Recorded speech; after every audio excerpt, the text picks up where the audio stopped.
Daghan ka nato ang nag-angkon nga nahigugma sa Ginoo. Apan ang pangutana, tinuod ba nga gugma ang atong gipakita sa iya? Here are 7 signs that you truly love God. Number 1, you obey Him. Ang tinuod nga pagigugma sa Ginoo makita sa imong pagtahod ug pagsunod sa iyang mga sugo. Dili ka ganahan nga ma-disappoint siya. Like Jesus said in the Bible, if you love me, keep my commandments. Number 2, you spend time with Him. Nagahin ka og panahon sa pag-ampo, pagbasa sa Biblia ug pamalandong sa iyang mga pulong. Imong tinguha nga ang iyang presensya, magapabilin kanunay sa imong kinabuhi. Number 3, you trust Him.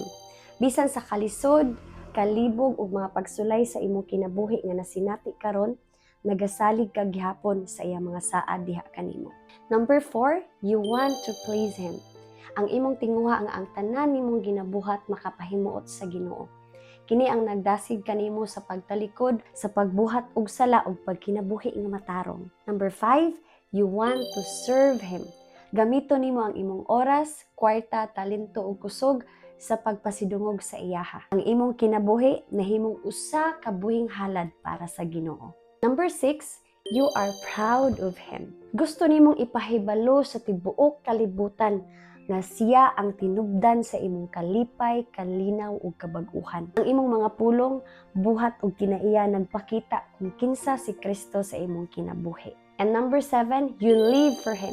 Dili na para sa imong kaugalingon ng imong kinabuhi, kay ang tanan nimong ginabuhat para na sa Ginoo. Siya ang nahimo nga sentro sa imong kinabuhi, labaw pa sa bisan unsang butang niining kalibutan. Busa higala hinumdumi kini. Ang paghigugma sa Ginoo dili lang pinaagi sa pulong, kundi makita sa imong buhat, mga pagpili ug pagkinabuhi sa matag adlaw. Kini nagpamatuod nga siya imong tinuod nga gihigugma. Thank you for watching. God bless you.